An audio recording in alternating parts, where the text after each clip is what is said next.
So lots of inspiring stuff here today, folks.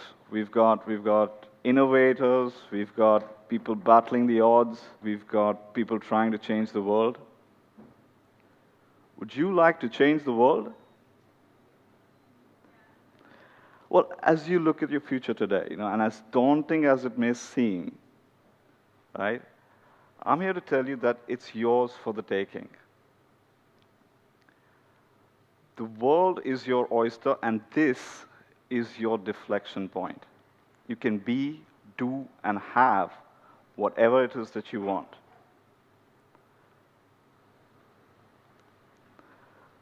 I'm here to show you my recipe to achieve more in life, my new paradigm in effectiveness. Right? Saraswati says that there is a science behind the way entrepreneurs build their businesses, and that this science is teachable and learnable. Her research shows that effectual entrepreneurs don't wait for the perfect idea to get started. They don't wait for the right time, for all the lights to be green. She says effectual entrepreneurs start. Effectual entrepreneurs start. Keyword. Right?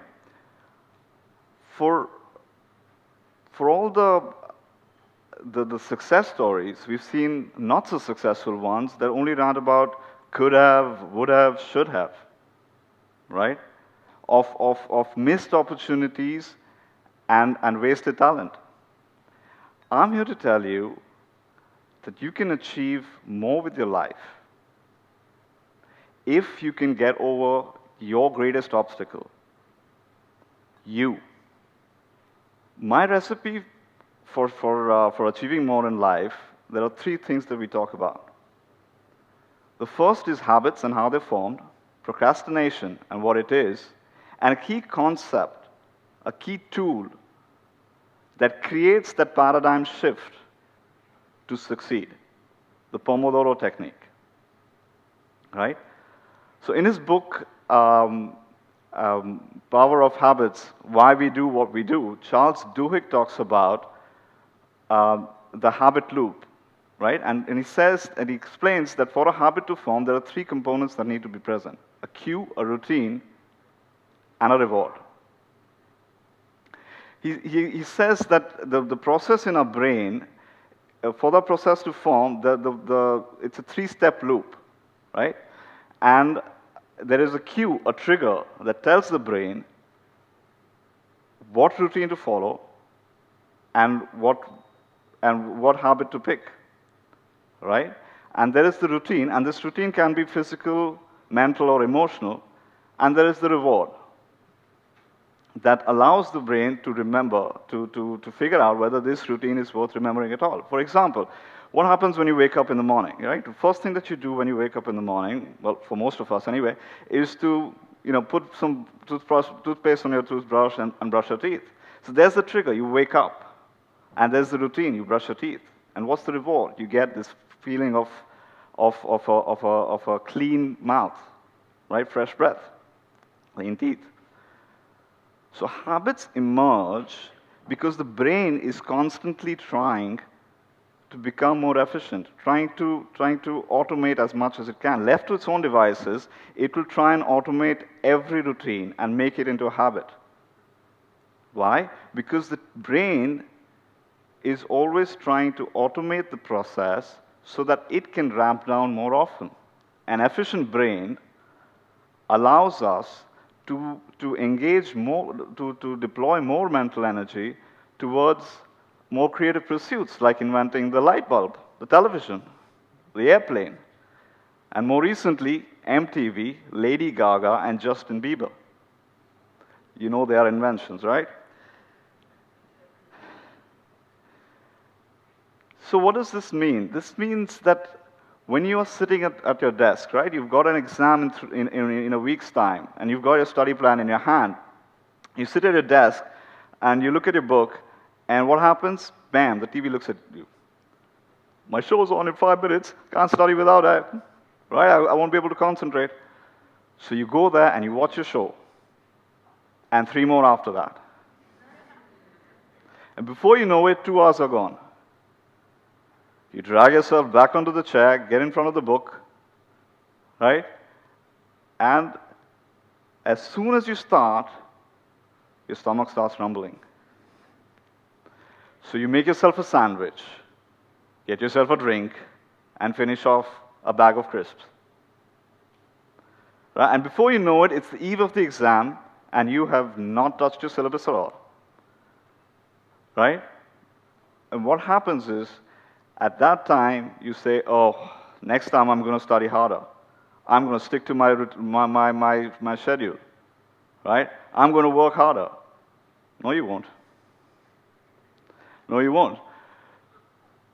Because, you see, there is a human tendency to discount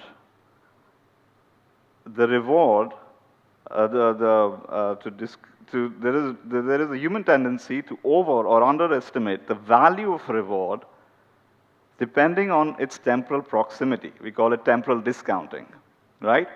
So depending on how close the reward is, we tend to give it a higher discount. So the now becomes more important than the later. So being on Facebook, Twitter, or YouTube is more satisfying than a perfect score on your test. Till the time temporal proximity increases the value of a perfect score, and you cram all night long. The statistics on procrastination is that 85% of us are serial procrastinators. Right? I remember procrastination and inaction has plagued me for the longest time. I remember being so overwhelmed by looking at what I needed to do that it seemed no point in starting at all. Right? That as much as I wanted to start and do and stick to my plan, something would distract me, whether it was a TV, the internet, or video games. So what we need to do to get over procrastination is to replace the routine caused by the cue, the trigger of looking at what you need to do, and replace it with the opposite of procrastination. Action. Enter the Pomodoro Technique. Right? This is a Pomodoro, a tomato. This is a Pomodoro timer. And this is Francesco Cirillo's Pomodoro Technique. What you do with this is pretty simple. The basic requirement is that you wind the timer to 25 minutes, right? And you start your work. When the timer rings, you stop working. And set it for another 5 minutes to give yourself a break.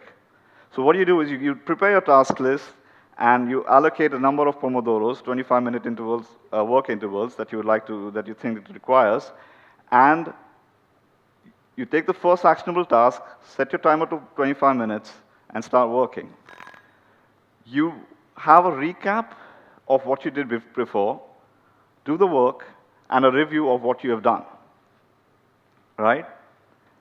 So for example, when I was preparing this presentation, I had a whole list of tasks that I needed to go through. So what I really did was, let's say I was working on the transcript, and I said, okay, this is what I need to prepare.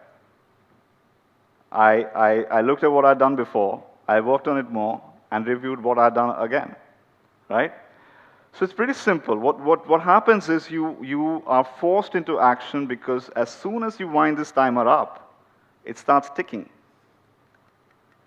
And that tick causes you to start a routine of work. And as it rings, there is that satisfaction, the reward of having accomplished something, plus guilt-free time off, a break. Right? And this is it. When I started applying this technique to my life, I've realized that I've achieved more. Right? As this concept got internalized, my project started to get completed in less time. I've taken on more challenges. And besides that, there is this feeling, this sense of accomplishment and confidence in me. I've taken on bigger projects, pursued more noble ventures, and in my way, my own way, I'm trying to change the world. Have I got it? Have I reached that? Have I changed the world? Not really. But I have started. Will you? Thank you very much.